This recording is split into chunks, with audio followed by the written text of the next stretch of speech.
आज हम बात करेंगे मेरिस्टेमेटिक टिश्यू के बारे में। ठीक है जी। अब मेरिस्टेमेटिक टिश्यू जो है ये हमारे पास उन सेल से मिलके बनता है जिनमें ये एबिलिटी होती है कि वो क्या कर सकें, वो डिवाइड कर सकें। ठीक है जी, दो हिस्सों में या एक से दो सेल्स बन सकें, एबिलिटी टू डिवाइड। ठीक है जी। तो ये हमारे पास क्या है, प्रॉपर्टी है किस चीज़ की, उन सेल्स की जो कि हमारे पास मेरिस्टेमेटिक टिश्यू बनाते हैं। आप देख सकते हैं अपनी स्क्रीन पे, ये हमारे पास क्या है जी, ये हमारे पास मेरिस्टेमेटिक टिश्यू की एक डायग्राम है जिसमें हमारे पास सेल्स जो हैं वो मौजूद हैं। तो इसके अलावा ये कहा जाता है कि जो मेरिस्टेमेटिक टिश्यू जिन सेल्स से हमारे पास मिलके बनते हैं उन सेल्स की जो वॉल होती है वो थिन होती है। ठीक है जी, पतली होती है।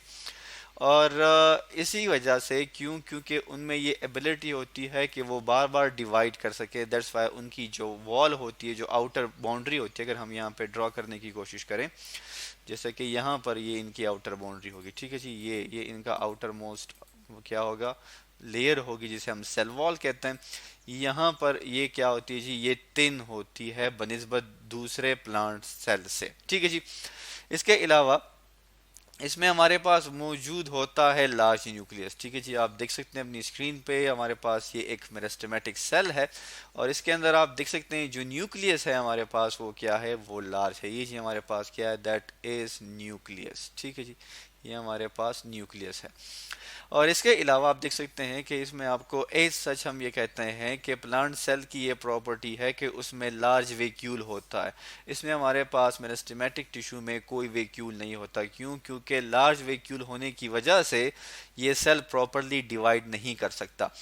इसके अलावा मेरिस्टेमेटिक टिश्यू के बारे में ये कहा जाता है कि इनके सेल्स के दरमियान जो है वो स्पेस नहीं होती। ठीक है जी, no intra cellular space is there between the meristematic tissue. Meristematic tissue के जो सेल्स हैं, ठीक है जी, जैसे कि आप ये देख सकते हैं, ये हमारे पास एक सेल है, ये दूसरा सेल है, इनके दरमियान आपको स्पेस जो है वो नहीं दिखाई देती। ठीक है जी, यहाँ पर भी आप देख सकते हैं ये इसकी सेल वॉल है।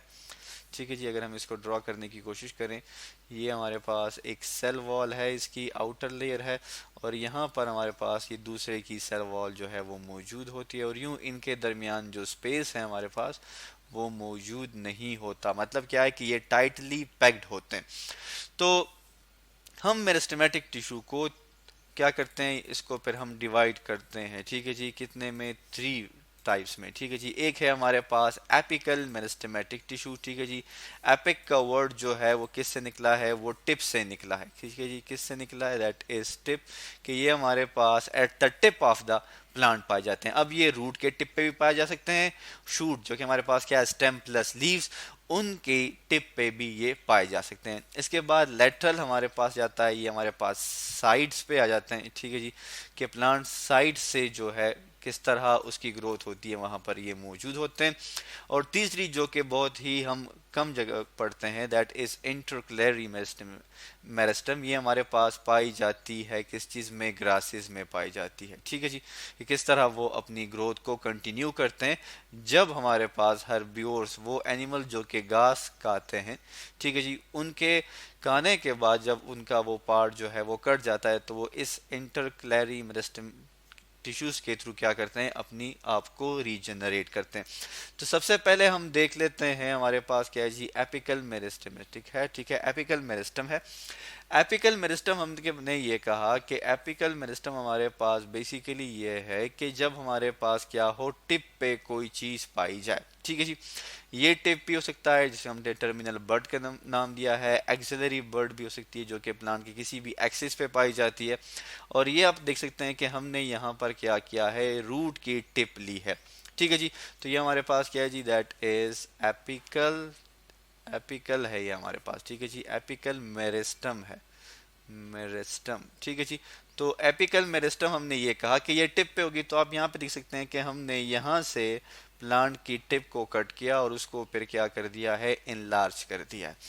तो आप देख सकते हैं कि ये जी हमारे पास ये जो रीजन है ये क्या है, that is the root cap. ये हमारे पास रूट की कैप है।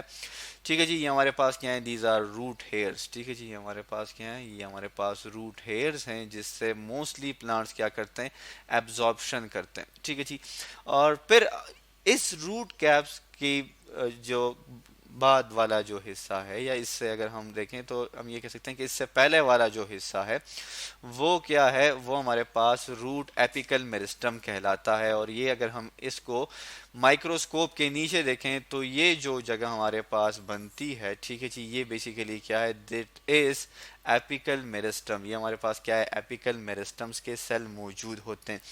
ये इसका फायदा क्या है, अगर आप देखें तो ये टिप के करीब पाई जाती है।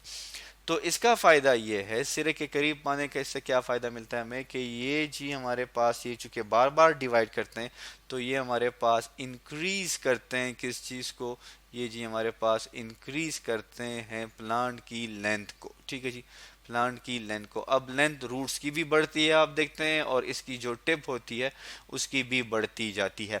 तो एपिकल मेरिस्टम हमारे पास वो टिश्यू है जो प्लांट्स के किसी भी टिप पे पाए जाते हैं। अब वो टिप रूट्स की भी हो सकती है और शूट की भी हो सकती है, ठीक है जी। शूट हम यहाँ पे लिख लेते हैं। शूट बेसिकली किसे कहते हैं, शूट में हमारे पास आ जाता है स्टेम प्लस लीव्स, ये जो हमारे पास है इसे हम क्या कहते हैं, शूट कहते हैं, ठीक है जी। तो इनकी टिप्स पे भी इस तरह के टिश्यू मौजूद होंगे जो कि बार बार डिवाइड करेंगे और प्लांट की ग्रोथ होगी। इसके बाद हम आ जाते हैं लेटरल मेरिस्टम पे, ठीक है जी। आप देख सकते हैं ये हमारे पास क्या है, दैट इज लेटरल मेरिस्टम, ठीक है जी। लेटरल मेरिस्टम हमने ये कहा कि ये हमारे पास साइड्स पे मौजूद होती है, जैसे कि ये अतराफ है हमारे पास, ये साइड यहाँ पर इनकी ग्रोथ होती है, ठीक है जी, यहाँ से। तो अगर हम इसका क्रॉस सेक्शनल एरिया लें, आप देख सकते हैं तो ये जो रेड है हमारे पास, ये बेसिकली क्या है, ये जी हमारे पास वस्कुलर केम्बियम है, जो कि आपको यहाँ पर ये रेड लाइंस नजर आ रही है, ठीक है जी। वस्कुलर केम्बियम में हमारे पास क्या होते हैं, जाइलम और फ्लोएम होते हैं। और फिर इसके बाद अगर आप देखें तो ये जो रीजन आपको, ये लाइन जो आपको नजर आ रही है ये वाली, ठीक है जी, और ये है, ये हमारे पास बेसिकली क्या है, दैट इज कॉर्क कैम्बियम, ठीक है जी। ये हमारे पास क्या है, कॉर्क कैम्बियम मौजूद है। अब अगर हम इसका क्रॉस सेक्शनल एरिया लें और अगर हम इसको इनलार्ज करें तो आप देख सकते हैं कि जो लेटरल मेरिस्टम है उसमें ग्रोथ कैसी होती है।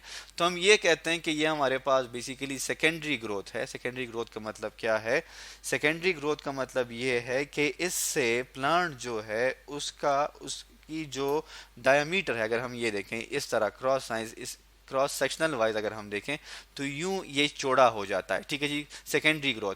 तो अगर हम इसको क्या करें, जूम करके देखते हैं तो आपको ये जो आउटर लेयर नजर आ रही है इसको हम क्या कहते हैं, इसे हम कहते हैं पेरीडर्म कहते हैं, ठीक है जी। पेरीडर्म के बाद जो हमारे पास लेयर मौजूद है, ठीक है जी, उसे हम क्या कहते हैं, कॉर्क कैम्बियम, ठीक है जी, जो कि हमारे पास मोस्टली जो है क्या बनाती है, प्लांट का आउटर हिस्सा बनाती है। इसके बाद हमारे पास सॉफ्ट पार्ट शुरू हो जाता है, जिसे हम क्या कहते हैं, इस सॉफ्ट पार्ट को हम कहते हैं कॉर्टेक्स। इस कॉर्टेक्स में हमारे पास अंदर मौजूद होता है वस्कुलर कीमियम, जिसमें हमारे पास प्राइमरी फ्लोएम भी है जो कि फूड की कंडक्शन करता है, ठीक है जी। और इसके बाद आप देख सकते हैं ये जो रीजन है ये हमारे पास सेकेंडरी फ्लोएम है, ठीक है जी। और सेकेंडरी फ्लोएम में हमारे पास सेकेंडरी सेल वॉल मौजूद होती है, ठीक है जी, तभी ये क्या करता है, इसको हम सेकेंडरी ग्रोथ कहते हैं। इसके बाद हमारे पास जी मौजूद है जिसे हम क्या कहते हैं जी, इसे हम कहते हैं प्राइमरी, ये जो आपको स्ट्रक्चर नजर आया दैट इज प्राइमरी जाइलम, जो कि वाटर की कंडक्शन करता है। और फिर इसके बाद ये जो रीजन आपको नजर आ रहा है ये हमारे पास सेकेंडरी जाइलम है, जिसमें सेकेंडरी सेल वॉल मौजूद होती है, जो कि क्या करती है, प्लांट की मोटाई को बढ़ाती है, ठीक है जी, और प्लस सपोर्ट भी बढ़ जाता है। और फिर इंटरनल जो पार्ट है जो कि बिल्कुल डेलिकेट सा होता है उसे हम कहते हैं पित।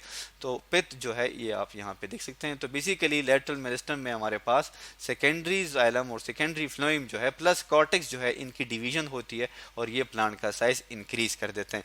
इसके अलावा इस डायग्राम में आप अगर देखें तो ये जो पॉइंट्स जो आपको नजर आ रहे हैं ये बेसिकली क्या है, ये हमारे पास रूट के एपिकल मेरिस्टम है, ठीक है जी। तो ये हमारे पास क्या होगी, लेटरल मेरिस्टम। इसके बाद हम आ जाते हैं किसके पास, दैट इज इंटरक्लैरी मेरिस्टम पे आ जाते हैं।